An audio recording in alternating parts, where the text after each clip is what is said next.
Hey guys, welcome back to my YouTube channel. It's been some time since I've been on here. It's really sad, actually. So, for those of you who don't know, I am actually now a Austin resident. So we just moved here about a week ago. I'm also engaged now. Yeah, a lot has happened since the last time I've given an update on this channel. Blah, blah, blah, blah, blah.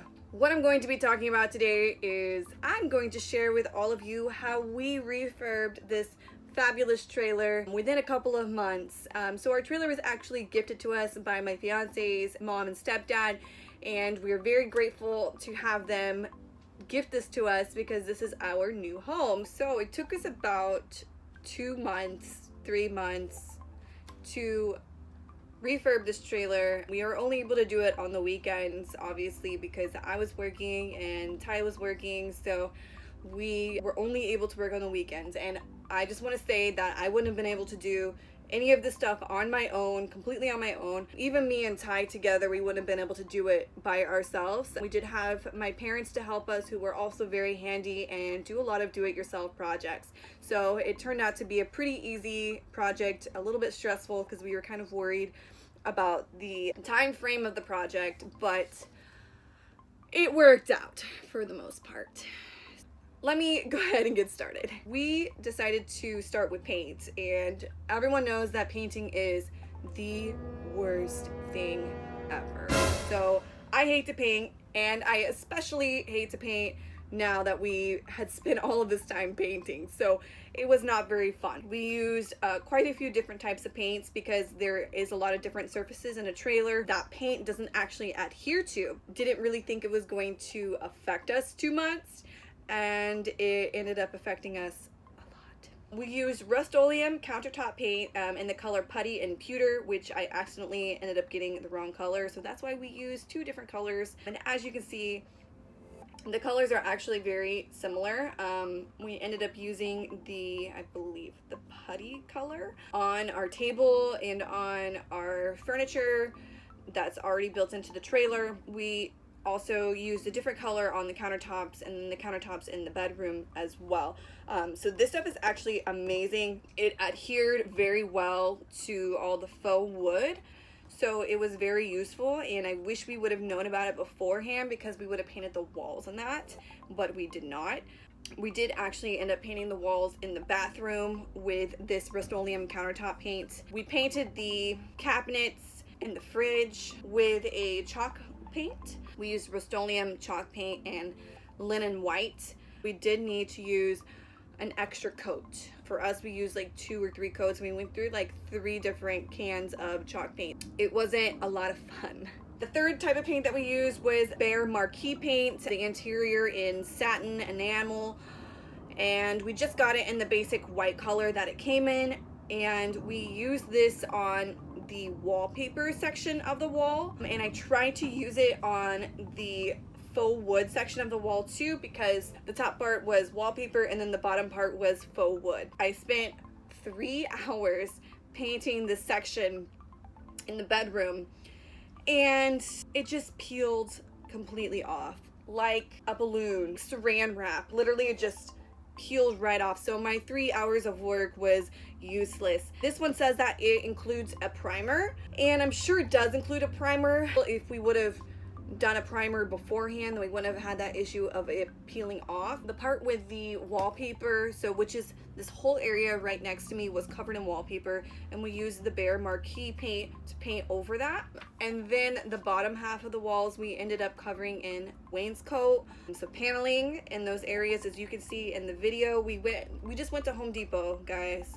Home Depot is where it's at. The wainscot we picked up from Home Depot as well. It wasn't very expensive, but you do need to know how to use a tack gun. I don't know what it's called. My dad has one. He has a bunch of tools because he enjoys doing that kind of stuff. They just tacked it on to the wall.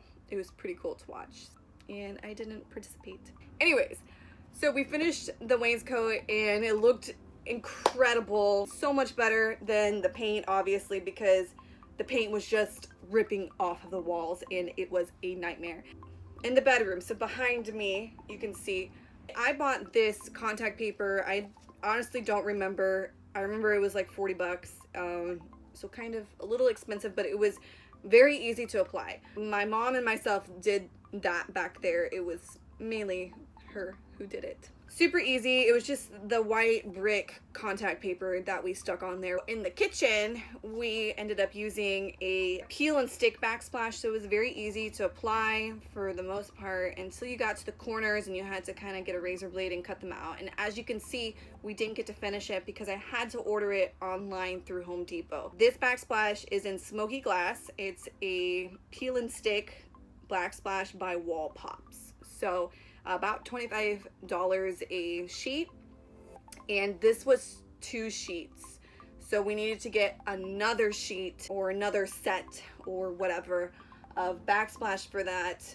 So moving on to our fixtures and hardware. So everything that we got, like our lights, these are all replaced. This one I actually bought off of Amazon. I believe it was only like $10, so it was fairly cheap, but we actually went and bought this little Edison bulb to go in it. Also bought these little spotlights. They're all LED and energy saving, so they don't get too hot because you're going to be right underneath them. Bought those from Home Depot up here, so right there. Bought them from Home Depot. I don't remember exactly how much they were, probably about $25 to $30 per light. The thing is, this place has so many lights as it is, so we don't even really use those lights up there, so oh well. Our hardware, so our handles and our knobs and all that, we just went to Home Depot. We went to the hardware section. We just picked out the color scheme that we were looking for, which, as you can see, we were trying to go for a clean white brushed nickel look.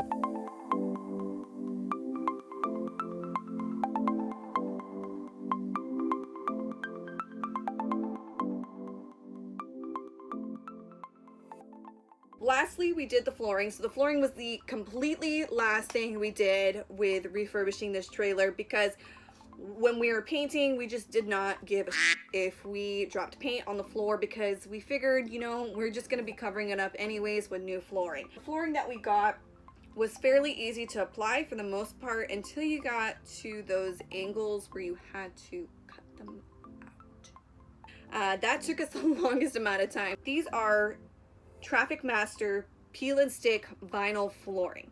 So basically you're just peeling off the back of it and sticking it onto the floor and just making it adhere very well. And you want to make sure that all of your corners are incredibly flush so that you don't get anything like spilling in between. We didn't do a complete trailer refurb, so we didn't tear out anything special. We kept the normal stuff in. So we did end up tearing out a wall. But we made sure that it didn't have any structural support to the trailer when we tore it out. But it was just a lot easier because this whole open area behind me would not be there. And it's just me and my fiance here, so we don't really need that privacy from other people with a little sliding door. So all the original things are still in here. We just repainted them, reupholstered them, and left everything in here. So there is a lot of questions about how we organize and all that, and I'm just gonna save that for another video.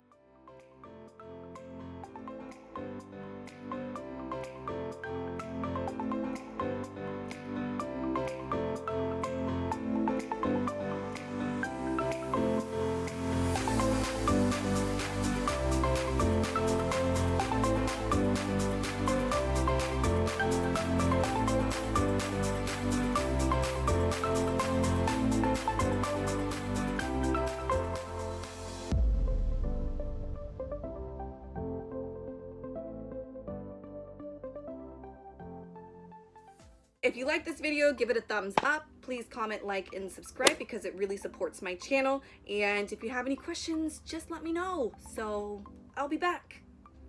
Peace.